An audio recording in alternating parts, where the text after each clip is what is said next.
میں نہیں ہوتے تھے تو عورتیں رات کو نکلتی تھیں ضرورت کے لیے، تو حضرت عائشہ رضی اللہ تعالیٰ عنہ تشریف لے جا رہی تھیں اور آپ کے ساتھ حضرت مصطح کی والدہ ام مصطح رضی اللہ عنہ وہ بھی ساتھ تھیں۔ تو جب وہ فارغ ہونے کے بعد واپس آ رہی تھیں تو حضرت ام مصطح کو ٹھوکر لگی پتھر سے، تو انہوں نے کہا تعس مصطح کا ستیہ ناس ہو۔ تو مصطح رضی اللہ تعالیٰ عنہ حضرت ابوبکر کے بھانجے بھی تھے اور جنگ بدر کے شریک صحابی تھے، جن کے بارے میں اللہ کے نبی نے فرمایا کہ میرے صحابہ میں سب سے افضل وہ ہیں جو جنگ بدر میں شریک ہوئے۔ ایک دفعہ جبریل آئے، پوچھا یا رسول اللہ آپ کے صحابہ میں آپ کس کو سب سے افضل فرماتے ہیں؟ تو آپ نے فرمایا جنگ بدر کے صحابہ 313۔ تو جبریل نے عرض کی یا رسول اللہ آسمان کے فرشتوں میں جن 1000 فرشتوں میں نے جنگ بدر میں شرکت کی تھی وہ پورے آسمان کے فرشتوں میں سب سے افضل شمار ہوتے ہیں۔ تو حضرت عائشہ رضی اللہ عنہ کہنے لگی مصطح کی ماں اپنے بیٹے کو برا کہہ رہی ہے اور وہ تو جنگ بدر کا شریک ہے۔ اچھا، یہ جو چلی تھی افواہ گھر گھر اس میں 3 سچے صحابہ وہ بھی اس میں شریک ہو گئے، باقی خاموش تھے، لیکن متاثر سارا مدینہ تھا۔ ایک حضرت مصطح، ایک حضرت حسان بن ثابت اور ایک عورت حضرت حمنہ بنت جہش، یہ حضرت زینب بنت جہش کی بہن تھی۔ یہ 3 سچے یہ اس افواہ کو پھیلانے میں لگ گئے۔ تو حضرت مصطح نے کہا ارے عائشہ تجھے پتہ نہیں مصطح کیا باتیں کر رہا ہے؟ کہا نہیں۔ کہا وہ یہ کہہ رہا ہے تیرے اوپر صفوان بن معطل کے ساتھ غلط تعلق کا الزام لگا رہا ہے۔ تو فرمانے لگی میرے تو لگا زمین اوپر چلی گئی، آسمان نیچے آ گیا۔ میں گئی دوڑتی ہوئی گھر، میری ماں بیٹھی تھی، تو میں نے پوچھا کہ اماں یہ کیا بات ہو رہی ہے؟ تو انہوں نے فرمایا بیٹی یہ منافقین پھیلا رہے ہیں اور اس طرح ہمیں تکلیف پہنچا رہے ہیں۔ تو حضرت عائشہ کی چیخ نکلی زور سے۔ تو ابوبکر رضی اللہ تعالیٰ عنہ وہ اوپر ایک بالکونی میں قرآن شریف کی تلاوت فرما رہے تھے، وہ تیزی سے نیچے اترے اور پوچھا کیا ہوا عائشہ کو؟ کہا اس نے وہ سن لیا ہے الزام، تو اس پر اس کا یہ حال ہو گیا ہے۔ اب ان کا روتے روتے برا حال، کھانا بھی نہیں کھا رہی، پانی نہیں پی رہی، نیند نہیں آ رہی، اور بس روئے جا رہی ہیں روئے جا رہی ہیں روئے جا رہی ہیں، اور پورے مدینے میں آگ لگی ہوئی ہے صرف یہ بات سمجھانے کے لیے کہ زبان کا غلط بول کیسی تباہی لاتا ہے، صرف اس کو سمجھانا تھا۔ تو اس میں سبق تھا کہ اللہ کے واسطے اس کو قابو میں رکھو۔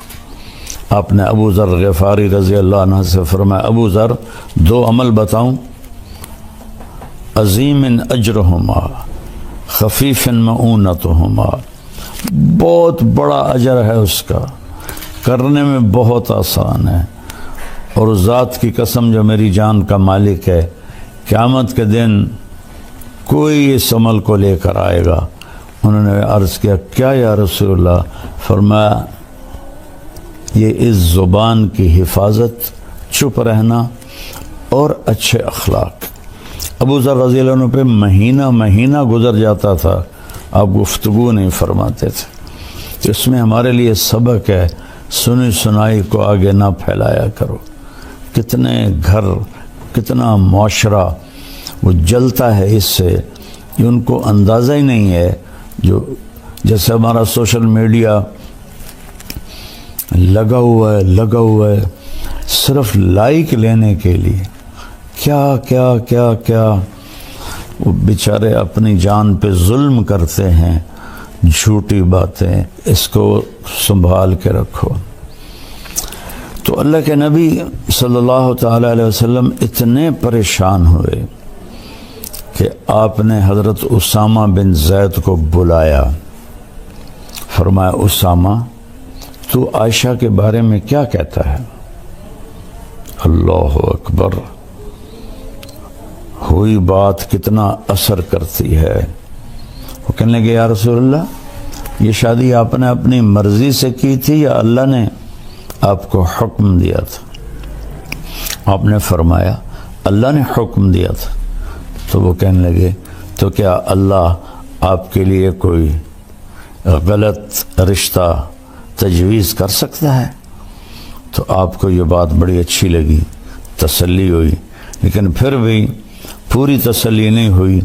آپ نے حضرت مولا علی علیہ السلام کو بلایا، کہا کہ علی تو بتا تیرا عائشہ کے بارے میں کیا خیال ہے؟ انہوں نے کہا یا رسول اللہ میں کیا بتا سکتا ہوں، آپ ان کی باندی حضرت بریرہ رضی اللہ عنہ ان کو بلائیں۔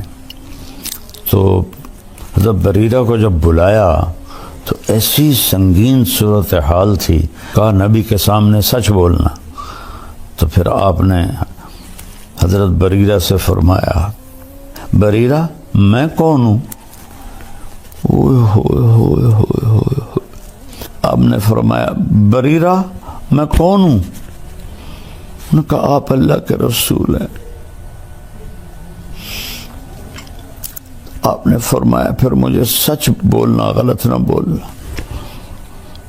الزام، بہتان، جھوٹ، جس نے کسی نیک عورت پہ فحاشی کا، بدکاری کا الزام لگایا اور پھر اس سے معافی نہ مانگی اور توبہ نہ کی، تو میرے نبی کا فرمان ہے 100 سال مصلی پہ بیٹھ کے عبادت کرتا رہے، مر کے جہنم میں جائے گا اگر توبہ نہ کی اور اس خاتون سے معافی نہ مانگی۔ تو بریرہ کہنے لگی آپ اللہ کے رسول ہیں۔ فرمایا پھر مجھے سچ سچ بتانا، عائشہ کے بارے میں تو کیا کہتی ہے؟ کہ یا رسول اللہ میں نے تو خیر کے سوا کچھ بھی نہیں دیکھا، بس آٹا گوندتے گوندتے ان کو نیند آ جاتی ہے تو بکری منہ مار کے کچھ آٹا لے کے چلی جاتی ہے، اس کے سوا تو میں نے کچھ نہیں دیکھا۔ یہ سن کر آپ مسجد میں گئے تو اوس و خزرج دونوں قبیلے جمع تھے، عبداللہ بن ابی خزرج سے تھا۔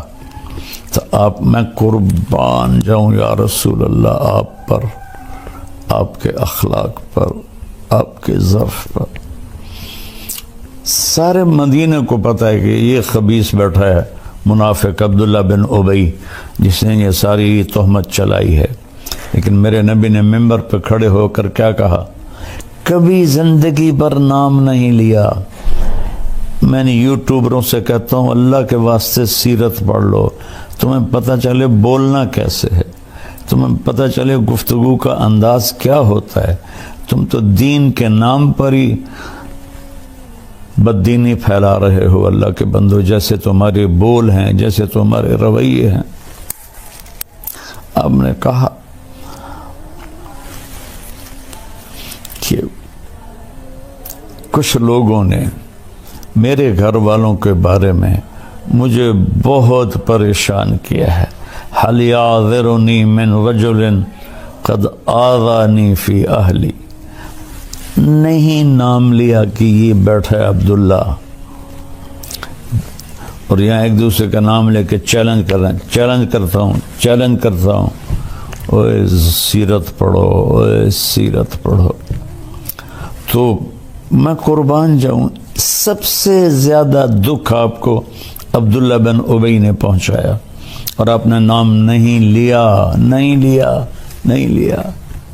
تو سعد بن معاذ کھڑے ہو گئے، وہ اوس قبیلے سے تھے۔ یا رسول اللہ بتائیں کون ہے؟ اگر میرے قبیلے کا ہے ابھی اس کی گردن اڑا دوں گا، اگر خزرج کا ہے تو میں اس سے جنگ کروں گا۔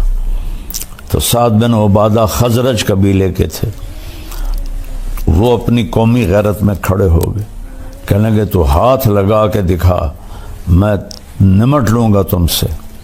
تو اسید بن حزیر پیچھے سے کھڑے ہو گئے، کہنے لگے ساتھ تو منافق ہے، عبداللہ بن یہ بھی منافق ہے، تو بھی منافق۔ اس پر دونوں قبیلوں میں گرما گرمی ہوگی، تو میں، اور ایک دم دونوں قبیلے مسجد میں لڑنے کے لیے کھڑے ہو گئے۔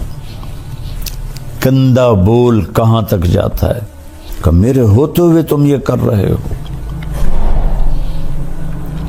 اس حد تک بات گئی کہ نبی کے صحابہ آپس میں لڑنے کے لیے تیار ہو گئے۔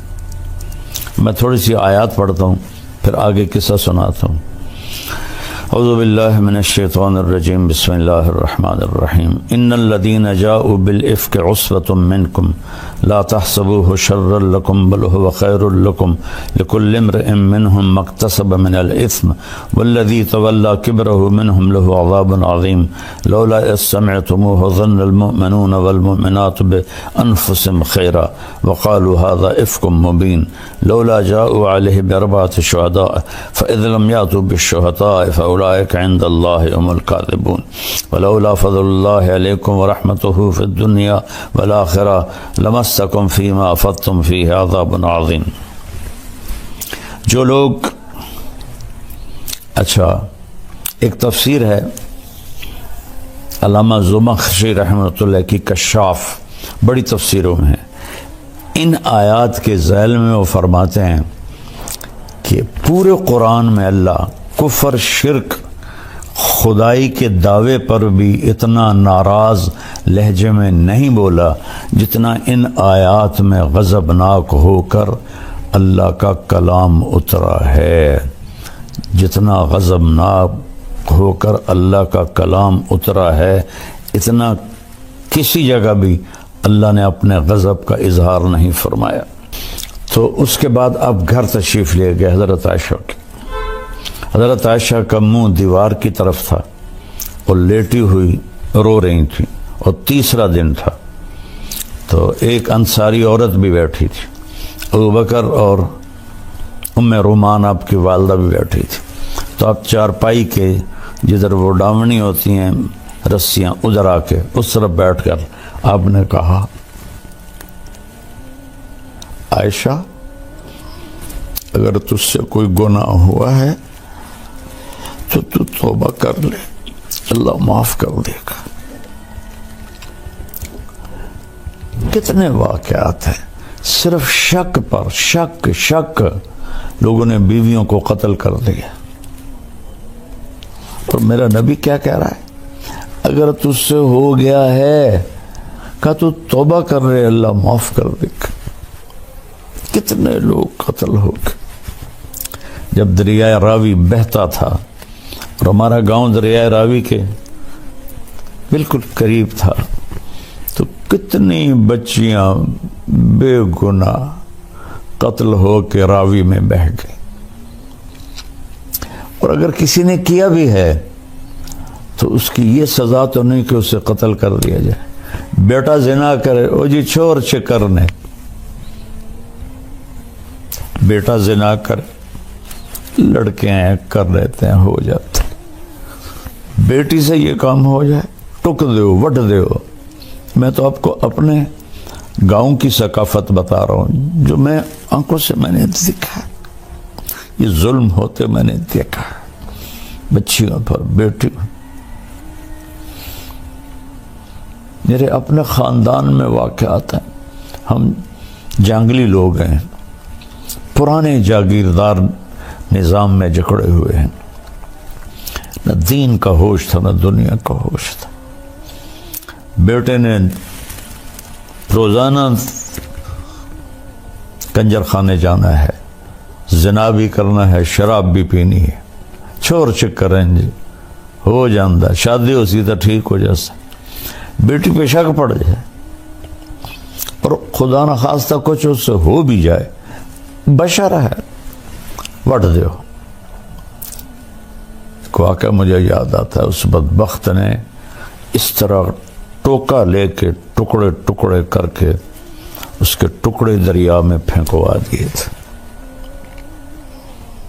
کاش تم اپنے نبی کی زندگی پڑھتے، نہ تمہیں موبائل سے فرصت ہے، نہ تمہیں اپنی عیاشیوں سے فرصت، تو تمہارے لیے سب کچھ سمجھا گیا، بتا گیا، تو تم ایسے بھول کے۔ وہ تو آسمان پر بھی پکار رہا ہوگا، کبھی ہم بھی تم میں بھی چاہ تھی، کبھی ہم بھی تم میں بھی راہ تھی، کبھی ہم بھی تم بھی تھے آشنا، تمہیں یاد ہو کہ نہ یاد ہو۔ نہ دنیا میں امت کو بھولے، نہ آخرت میں جب ماں کہے گی نفسی نفسی، باپ کہے گا نفسی نفسی، خامن بیوی بہن بھائی نفسی نفسی، کچھ نہیں لگتا تو میرا، کچھ نہیں لگتا، دفع ہو جا۔ نبی پکاریں گے نفسی نفسی، ایک ہستی پکارے گی یا رب امتی امت، یا اللہ میری امت، یا اللہ میری امت، یا اللہ میری امت۔ میں قربان جاؤں، سوچو تو صحیح کیا کہہ رہے ہیں۔ عائشہ تجھ سے کوئی گناہ ہو گیا ہے تو توبہ کر لے، اللہ معاف کر دے گا۔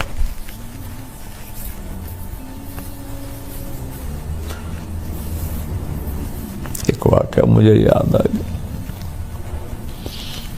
بے گناہ بچی تھی، میں گواہی دیتا، شک پر ماں باپ نے زبردستی زہر کھلا کے اسے تڑپا تڑپا کے مار دیا، زہر اس کے منہ میں انڈیلا اور اسے تڑپا تڑپا کے مار دیا۔ نبی کی زندگی کے بغیر رب ذوالجلال کی قسم ہم سور سے بھی بدتر ہیں، سانپ بچھو سے بھی بدتر ہیں، گندگی کے کیڑے سے بھی بدتر ہیں۔ نبی کی زندگی سیکھو، نبی نور ہے یا بشر ہے، حاضر ناظر ہے یا نہیں، یہ بھی کوئی باتیں ہیں جن پر بحث کی جاتی ہے اور لڑا جاتا ہے۔ میرے نبی نے کیا کیا یہ سیکھو۔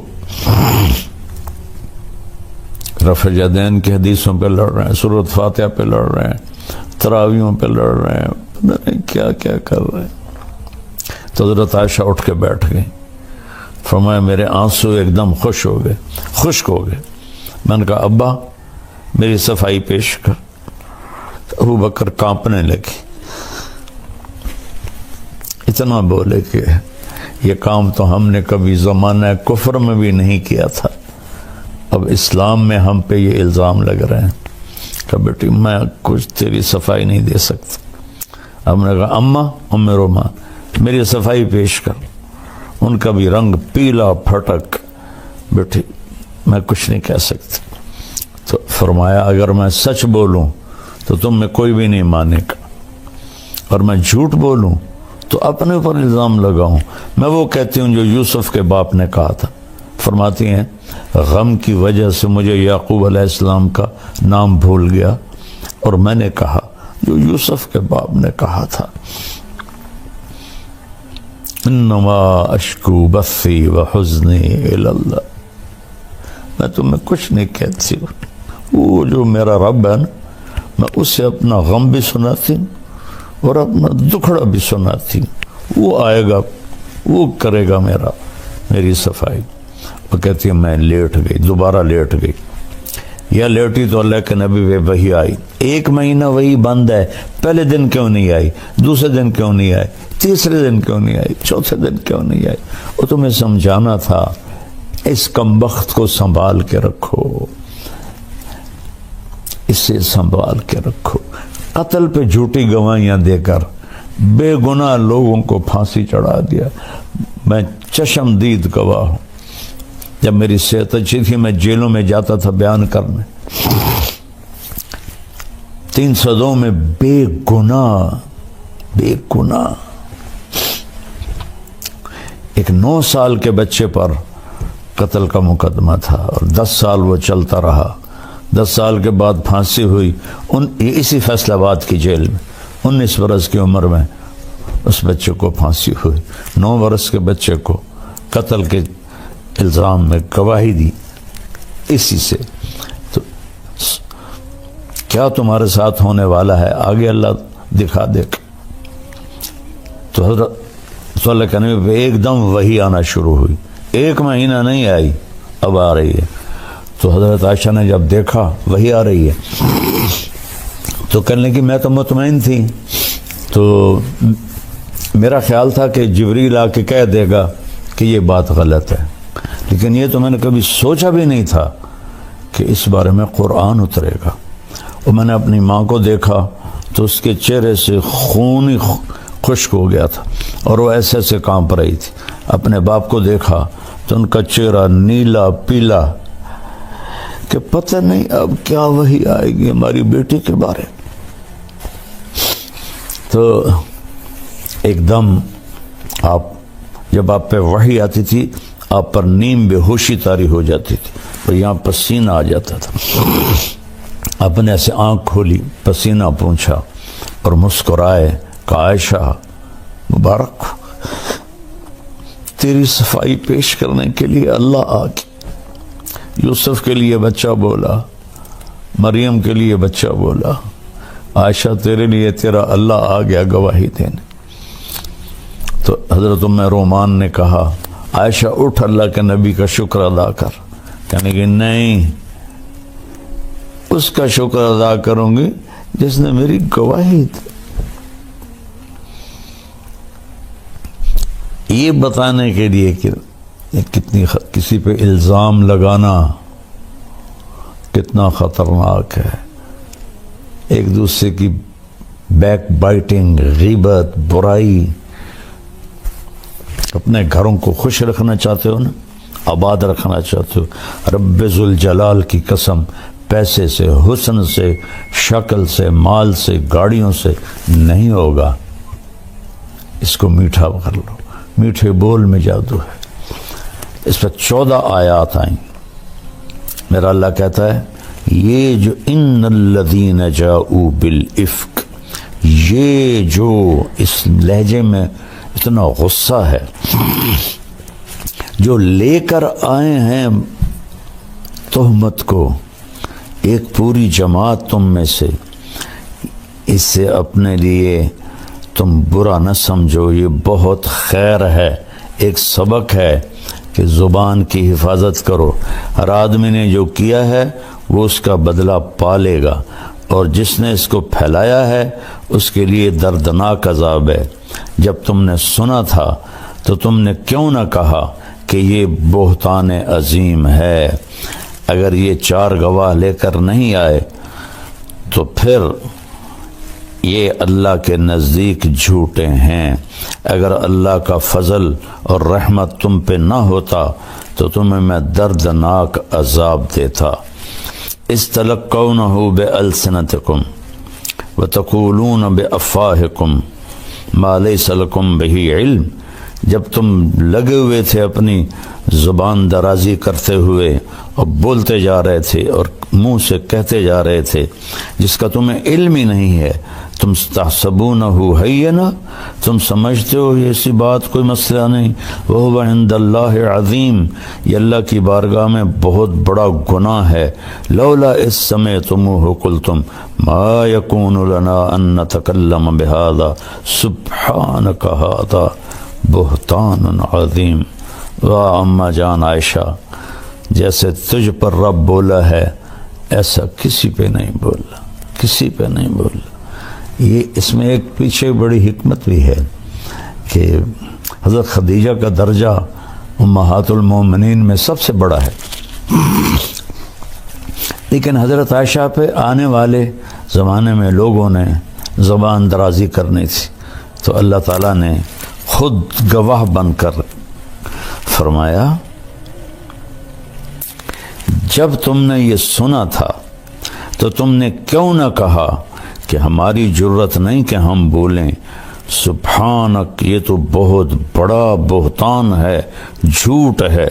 یعظکم اللہ ان تعودوا لمثلہ ابدا ان کنتم مؤمنین، ایمان والے ہو تو میں تمہیں وارننگ دے رہا ہوں، آئندہ ایسا کبھی نہ کرنا۔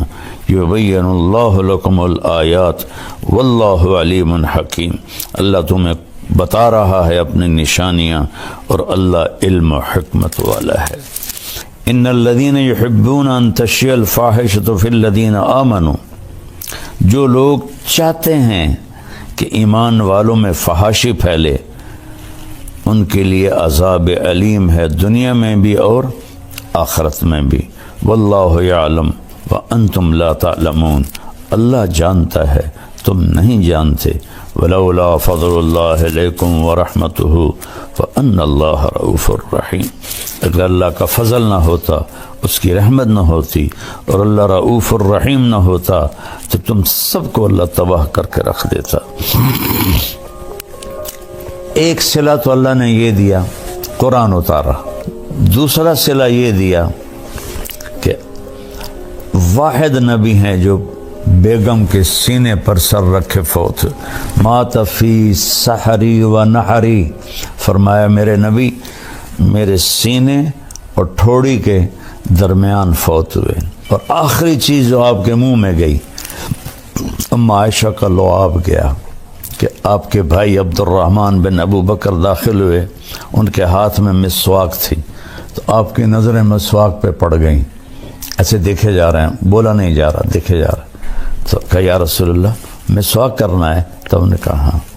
تو اپنے بھائی سے مسواک لیا، چبایا، تو آپ کا لعاب لگا ہوا تھا، ان کو اللہ کے نبی کو دیا، انہوں نے لے کر مسواک کیا، تو ام عائشہ کا لعاب آپ کے منہ میں گیا، اور وہیں سینے پر سر رکھے آپ کے آخری الفاظ تھے، الصلاۃ وما ملکت ایمانکم، میری امت ایک نماز نہ چھوڑنا، ایک نوکروں پر ظلم نہ کرنا۔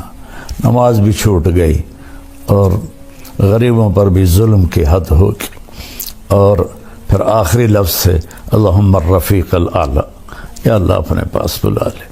اور واحد نبی ہیں جو اپنی بیوی کے حجرے میں دفن ہوئے، حضرت ام عائشہ کے حجرے میں دفن ہوئے۔ وہ اتنے اعلیٰ مقام کی ماں ہیں کہ جس کی کوئی انتہا کوئی نہیں۔ اور آپ کے محبوب ترین ساتھی ابو بکر اور عمر آپ کے دائیں بائیں سوئے۔ ایک دن آپ مسجد میں داخل ہوئے، ادھر ابو بکر تھے، ادھر عمر تھے، تو آپ نے صحابہ سے فرمایا ہمیں دیکھ رہے ہو؟ کہا جی۔ ہاکذا نحشر یوم القیامہ، اس طرح قیامت کے دن ہم اٹھائے جائیں گے، میرے ادھر ابو بکر ہوگا، ادھر عمر ہوگا۔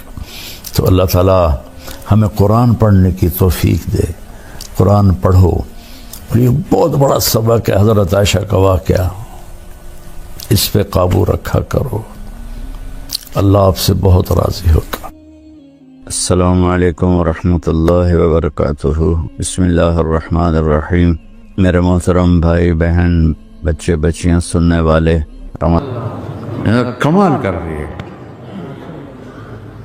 اے ایمان والو، ایک ہمیں عزت دی۔ اللہ تعالیٰ نے یہودیوں کو کہا قرآن میں، یا ایھا الذین ہادو، اے یہودیوں، اور عیسائیوں کو کہا قالت النصارى، اے نصرانیوں، ٹھیک ہے؟ حالانکہ وہ بھی اہل کتاب ہے، ایک کے پاس تورات ہے، ایک کے پاس انجیل ہے۔ اللہ ان کو بھی یا ایھا الذین آمنوا کہہ سکتا تھا، نہیں، اے یہودیوں، اے نصرانیوں۔ نصرانی عیسائی کو کہتے ہیں۔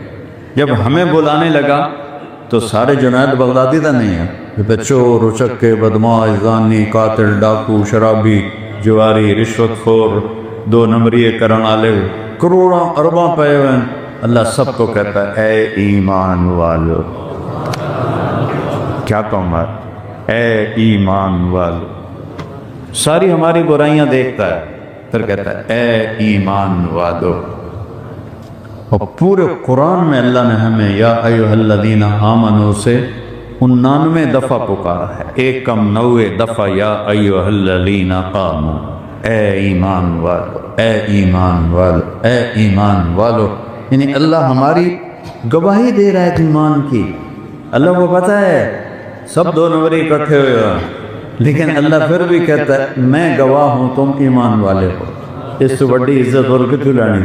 ایک ہمیں عزت دی، پھر اپنے محبوب کو عزت دی کہ جب میں اس کا رب اور میرے فرشتے اس پہ درود بھیجتے ہیں تو اے ایمان والو، تم تو اس کی امت ہو، تم بھی اس پر درود و سلام بھیجو۔ اور اللہ نے 8 نبیوں سے بات کی ہے قرآن میں.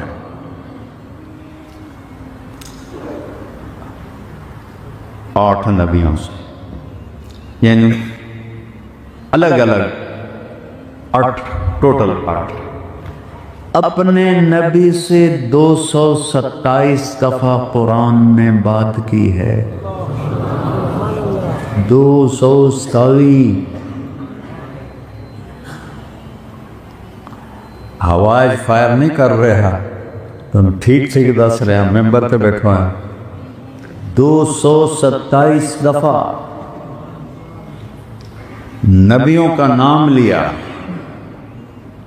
یا آدم، یا نوح، یا ابراہیم، یا موسیٰ، یا داؤد، یا زکریا، یا یحییٰ، یا عیسیٰ ابن مریم. نام لیے ہیں، 8 نبیوں کے نام لیے. اللہ نے جب بھی اپنے نبی کو پکارا قرآن میں، کبھی نام نہیں لیا. یا محمد نہیں کہا، یا احمد نہیں کہا.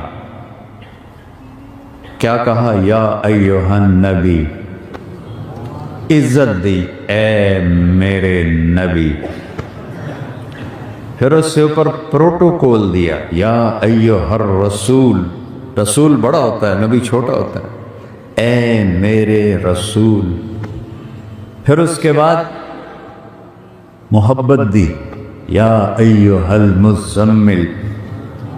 پھر اس کے بعد لاڈ کیا، لاڈ، یا ایھا المدثر. جیسے مائیں کرتی، میرا چاند، میرا تارا، میرا دیوا، میری جلیبی، میری برفی، بن کالا ٹیٹ ہوئے، میرا چاند میرا تارا ہے. اللہ نے لاڈ کیے ہیں. ایھا المزمل، ایھا المدثر. جب کوئی آدمی رات کو سویا ہوا ہو چادر میں تو اس کو کہتے ہیں مزمل. جب کوئی دن میں چادر لے کے لیٹا ہوا ہو تو اس کو کہتے ہیں مدثر. جب تہجد کا حکم دینا تھا تو یا ایھا المزمل، رات کو لیٹے ہوئے، قم اللیل الا قلیلا. رات کو اٹھو. رات یہاں دعوت دینے کا حکم آیا، آپ دن میں لیٹے ہوئے ہیں. یا ایھا المدثر قم، آگے رات نہیں کہا، ادھر قم اللیل، مزمل ہیں، رات کو لیٹے ہوئے. یہاں باہر جا کے دعوت دینی ہے، قم. پھر کیا کروں آگے؟ یا اللہ فانذر وربک فکبر وثیابک فطہر والرجز فہجر ولا تستکثر ولربک فاصبر. سبحان کما کر. اچھا وہ بات بعد میں بتاتا ہوں. اے چادر میں لپٹے ہوئے اٹھ جا. ثم نہیں فرمایا، ثم اور وہ کھا پی، ناشتہ کر، چاہ پی تے اٹھی کے جا کے دعوت دے. نہیں، فا اٹھ بستر سے سیدھا جا دعوت دے. جماعتیں تو صبح صبح پہلے ناشتہ کرتے ہیں، پہلے ناشتہ ہو جائے، بھی ناشتہ ہے. تو میرا اللہ کہہ رہا نہیں، ناشتہ نہیں، فا انذر. میرے حبیب بستر سے اٹھ اور سیدھا بازار میں گیا. اور کیا کرنا ہے؟ فانذر، لوگوں کو آنے والے انجام سے خبردار کر. انذر ڈرانے کو نہیں کہتے، آگے کیا ہونے والا ہے، موت اور موت کے بعد کیا ہونے والا ہے، جنت دوزخ، یہ بتا لوگوں کو. اور بات کہاں سے شروع کر؟ وَرَبَّكَ فَكَبِّرْ. سب سے پہلے رب کی بڑائی بول، کیونکہ دعوت کا پہلا بول ہی اس کی بڑائی ہے. اللہ اکبر. اچھا یہ آیت بڑی عجیب ہے، پورے قرآن میں اس جیسی ایک آیت نہیں ہے، یہ واحد اکیلی. وَرَبَّكَ فَكَبِّرْ. ادھر سے میں قرآن پڑھ رہا ہوں، سورۃ مدثر، یا ایھا المدثر قم فانذر وربک فکبر. اسی کو میں الٹا پڑھوں تو پھر بھی بنتا ہے وربک فکبر. ربک فکبر، یہاں سے شروع کر کے یہاں پہنچو تو آیت بنتی ہے ربک فکبر، ادھر سے الٹا شروع کرو اور یہاں پہنچو تو پھر بھی بنتی ہے وَرَبَّكَ فَكَبِّرْ۔ مطلب یہ ہے کہ جنہیں تانی ہونی دی ہے نا تو تاں جا کے کپڑا بندا ہے، ادھر سے بھی ربا فکبر، ادھر سے بھی ربک فکبر، ادھر سے بھی لا الہ الا اللہ، ادھر سے بھی لا الہ الا اللہ، ادھر سے بھی اللہ اکبر، ادھر سے بھی اللہ اکبر۔ اللہ بہت بڑا ہے، یہ دعوت کی ابتدا ہے۔ ہمارے دوست کہتے ہیں دکاندار تیری دکان چھوٹی ہے اللہ بڑا ہے، زمین چھوٹی ہے اللہ بڑا ہے، آسمان چھوٹا ہے اللہ بڑا ہے۔ اللہ بھی ہنسدا ہوئے گا یہ نا پاگل میں پتہ ہی کوئی نہیں کہ یہ میری تعریف کر رہے ہیں کہ برائی کر رہے ہیں۔ اس سوچو کہ خالق اور مخلوق میں کوئی نسبت بن سکتی؟ بھائی چیونٹی چھوٹی ہے اور مچھر بڑا ہے، مچھر چھوٹا ہے اور مکھی بڑی ہے، مکھی چھوٹی اور ڈیمو بھیڑ بڑا ہے، کتا چھوٹا ہے اور ہاتھی بڑا ہے۔ یہ نسبت تو قائم ہو سکتی ہے۔ دریا چھوٹا ہے سمندر بڑا ہے، یہ زمین چھوٹی ہے ستارے بڑے ہیں، ستارے چھوٹے ہیں آسمان بڑا ہے، پہلا آسمان چھوٹا ہے دوسرا بڑا ہے۔ مخلوق کی مخلوق میں نسبت چھوٹے بڑے کی قائم ہو سکتی ہے، لیکن وہ ہستی جس کی نہ ابتدا ہو نہ انتہا ہو، اس کو زمین کے مقابلے میں لانا تو بے وقوفی ہے۔ زمین چھوٹی اللہ بڑا ہے، دکان چھوٹی اللہ بڑا۔ خالق اور مخلوق میں کوئی نسبت قائم نہیں ہو سکتی۔ اللہ اکبر، اللہ اکبر۔ اللہ اکبر کا مطلب ہے یہ بھی ٹھیک ہے، لفظ کے لحاظ سے ٹھیک ہے، بھئی یہ سب کچھ چھوٹا ہے اللہ بڑا ہے، لیکن یہ بے موقع بے محل ہے کہ خالق اور مخلوق میں کوئی ریشو قائم نہیں ہو سکتی کہ وہ اپنا تعارف کراتا ہے کہ میں کیسا ہوں۔ سبح للہ ما فی السماوات والارض وہو العزیز الحکیم۔ کل کائنات تیرے رب کی تسبیح میں رواں دواں ہے۔ سباحہ کہتے ہیں تیرنے کو، اور تیرنے والا رک نہیں سکتا جب تک اگلا کنارہ نہ آئے۔ تو کل کائنات جب تک اسے موت نہ آئے وہ اللہ کی تسبیح میں لگی ہوئی ہے، لگی ہوئی ہے، لگی ہوئی ہے۔ تو اسی تسبیح پڑھو نہ پڑھو وہ لگے ہوئے ہیں کہ وہ بادشاہ ہے عزت و حکمران والا۔ لہو ملک السماوات والارض، زمین آسمان کا شہنشاہ ہے۔ کوئی دعویٰ کر سکتا ہے؟ لہو ملک السماوات والارض۔ اللہ اکبر۔ یہ جو قرآن اترنے سے پہلے بیت اللہ میں 7 شاعروں کا کلام لٹکا ہوا تھا۔ اوقاس کے میلے میں شاعری کا مقابلہ ہوتا تھا، جس شاعر کا کلام عمدہ ہوتا تھا بیت اللہ میں لٹکا دیتے تھے۔ ایک میلے میں 7 شاعروں نے ایسا کلام پڑھا کہ کسی میں کوئی چھوٹے بڑے یا اچھے اور کم اچھے کا فرق مشکل ہو رہا تھا۔ انہوں نے کہا ستے لٹکا دو، ستے لٹکا دو، جدا اس تو چنگا آوے گا پھر اتار لے۔ تو انہوں نے 7 شاعروں کے لٹکا۔ اس میں ایک شاعر لبید بن ربیعہ رضی اللہ تعالیٰ عنہ کو اللہ تعالیٰ نے ایمان کی دولت بخشی تو وہ ایمان لائے۔ تو ایک دفعہ حضرت عمر کہنے لگے کہ اب تم شاعری نہیں کرتے ہو۔ لبید کہنے لگے امیر المومنین کیا قرآن کے بعد بھی شاعری کی گنجائش ہے؟ تو حضرت عمر اتنے خوش ہوئے کہ آج سے لبید کا وظیفہ دگنا کر دیا ہے۔ تو وہ 7 لٹکے ہوئے، قرآن اترنا شروع ہو تو اپنے آپ ان شعراء کے ورثاء نے اتارنے شروع کر لی، یا اگر شاعر زندہ تھا تو اس نے اتارنے شروع کر دی۔ ایک شاعر کا رہ گیا، امرؤ القیس، وہ سب سے بڑا شاعر تھا عرب کا۔ وہ مر گیا تھا، اس کی بہن زندہ تھی۔ لوگوں نے کہا تو دیکھتے نہیں محمد کے کلام کو، اس کو اتار دے۔ کہا نہیں، ابھی بھائی جیسا کلام نہیں آیا۔ تو سورہ ہود کی ایک آیت آئی، اس کا کلام واقعی عجیب نمونے کا کلام ہے، شاید ہی کوئی شاعر اس کو پہنچ سکے۔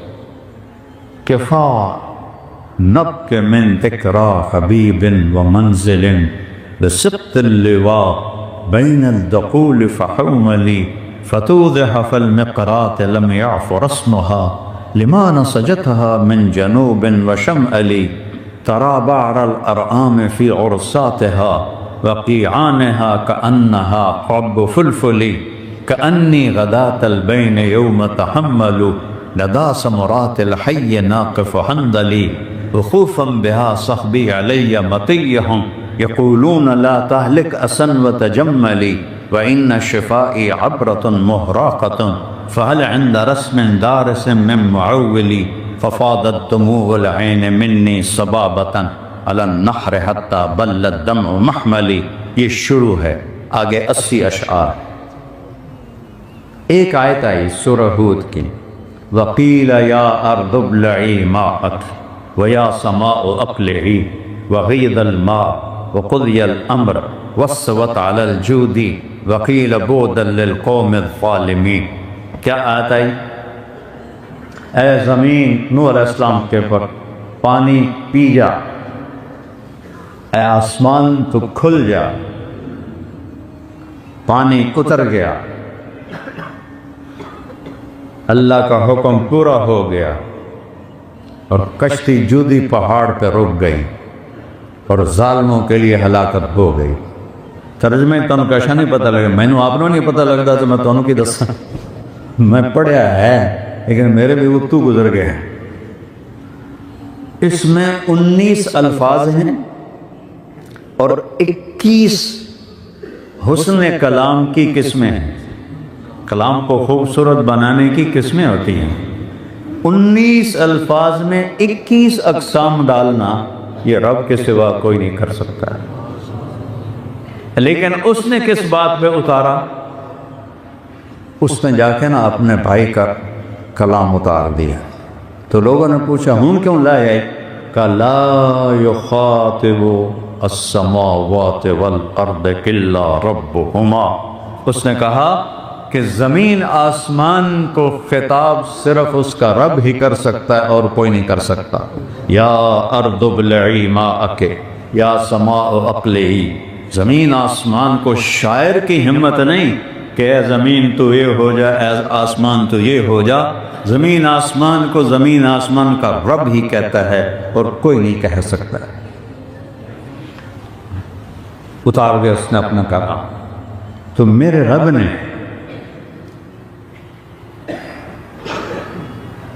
وَرَبَّكَ فَكَبِّرْ وَرَبَّكَ فَكَبِّرْ، اٹھ میرے محبوب بتا اللہ بہت بڑا ہے۔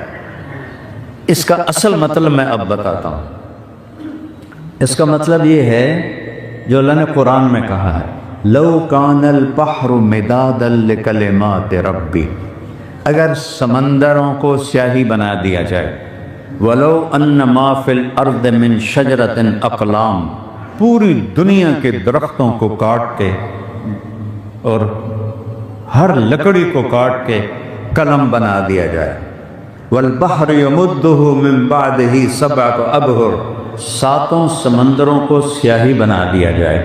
بحر الکاہل 14,000 کلومیٹر لمبا ہے اور فلپائن کے آس پاس 11 کلومیٹر گہرا ہے۔ ٹھیک؟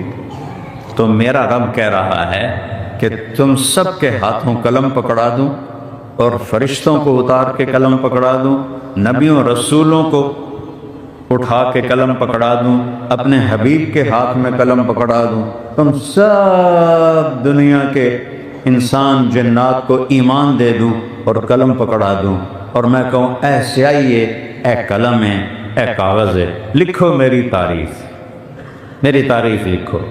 تو اللہ تعالیٰ فرما رہا ہے تم میری تعریف لکھتے لکھتے لکھتے ایک وقت آئے گا کہ سمندر خشک ہو جائیں گے، قلم ٹوٹ جائیں گے، پھر اور لاؤ، پھر وہ بھی ختم ہو جائیں گے، پھر اور لاؤ، پھر وہ بھی ختم ہو جائیں گے۔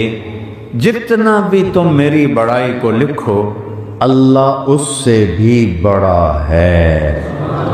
یہ ہے اللہ اکبر، یہ نہیں کہ تیری دکان چھوٹی اور اللہ بڑا۔ جتنی اللہ کی تعریف کرو، جبریل جو سب سامنے دیکھ رہا ہے اللہ کی رحمت کو، اللہ کے نور کو، عرش کے اٹھانے والے فرشتے اور ساتوں آسمان کے فرشتے، اور سب سے زیادہ تو میرے نبی نے اپنے اللہ کو پایا اور دیکھا ہے۔ یہ سارے اکٹھے ہو کر ایک لفظ کو لمبا کرنا شکر ہے، اکبر، یا اللہ تو بہت بڑا ہے۔ اس بڑا ہونے کی قسمیں بناتے جائیں، لکھتے جائیں۔ سمندر خشک، چل ہور پا دیو، قلم ٹوٹ گئے نویں لے آ دے، سمندر خشک ہو گئے ہور پا دیو، قلم ٹوٹ گئے ہور لے آ دیو، کاغذ مک گئے ہور لے آ دیو، لکھتے جاؤ، سمندر خشک ہوتے جائیں، قلم ٹوٹ ٹوٹ کے نئے بنتے جائیں، تم پر علم کے دروازے کھلتے جائیں، کاغذ دفتر کے دفتر تمہارے سامنے کھلتے جائیں۔ جتنا میری بڑائی لکھو گے میں اس سے بھی بڑا ہوں۔ یہ ہے اللہ اکبر۔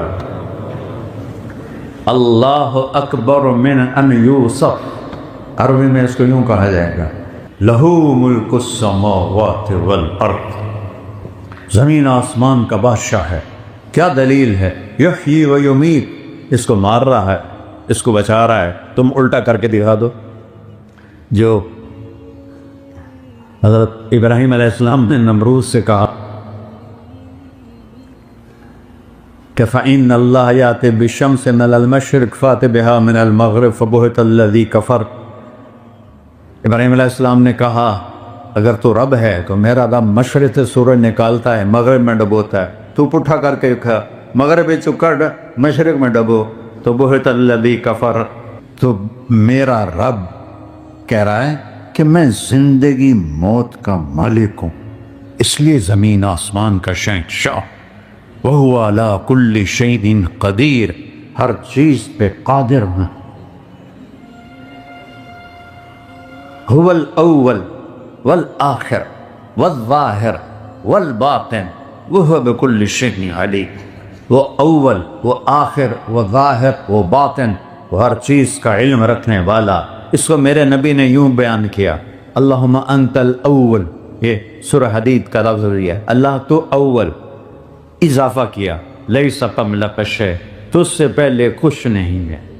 انت الآخر، سورہ حدید کا لفظ، آگے اضافہ کیا، تو آخر ہے، فلیس بعدک شیء، تیرے بعد کچھ نہیں ہے۔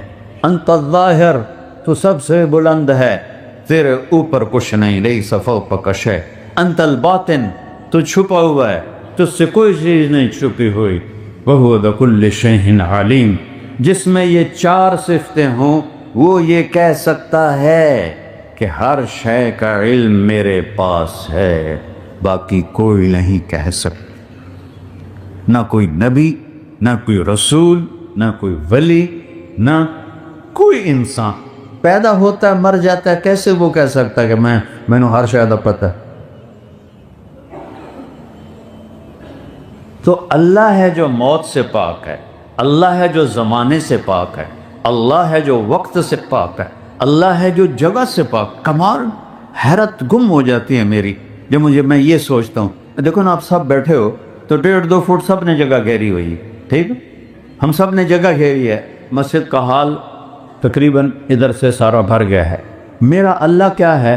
ابتدا بھی کوئی نہیں، انتہا بھی کوئی نہیں، بلندیوں کی انتہا بھی کوئی نہیں اور باطن کی انتہا بھی کوئی نہیں۔ اس کی کہیں سے کسی جگہ سے پیمائش کوئی نہیں ہو سکتی، اور پھر وہ کہتا ہے میں جگہ کا محتاج نہیں۔ کمان لا یحویہ مکان، کسی مکان کا میں محتاج نہیں، نہ ہی میں کسی جگہ میں آتا ہوں۔ ہاں، ایک جگہ میں آ جاتا ہوں، وہ ہے میرے بندے کا دل جو گناہوں سے پاک ہو، اس میں آ جاتا، وہ میرا مسکن، وہ میرا گھر۔ اللہ جو زمین آسمان میں نہ سما سکے، جو ارض و سما میں نہ آ سکے، جو عرش فرش لوح و قلم کرسی میں نہ آ سکے، ایڈے سارے دل جو اللہ کی فرما برداری میں جھکا ہوا ہو اور اطاعت میں ہو، کہتا یہ میرا گھر ہے، یہ میرا مسکن ہے، یہ مومن بندی یا بندے کا دل، اس میں میں رب آ جاتا۔ اس لیے کہتے ہیں کہ مومن کا دل، میرے نبی نے کہا ایک مومن اے بیت اللہ تجھ سے زیادہ قیمتی ہے۔ یہاں اللہ ہے، یہاں اللہ ہے، یہ بیت اللہ سے قیمتی ہے۔ ایک مسلمان بیت اللہ سے زیادہ قیمتی ہے کہ اس میں اللہ بستا ہے۔ اور پھر جو اللہ سے دل لگا لے وہ تو فرشتوں سے بھی اوپر چلا جاتا ہے، اس کی پرواز کو جبریل بھی نہیں پکڑ سکتا۔ جس دل میں اللہ سما جائے، اللہ، تو نبی اللہ کو بہت پیارے، اور ہمارے نبی سب سے پیارے، اور بہت ساری باتوں کے ساتھ جو سب سے بڑی بات ہے جس کی وجہ سے نبی بہت پیارے ہیں،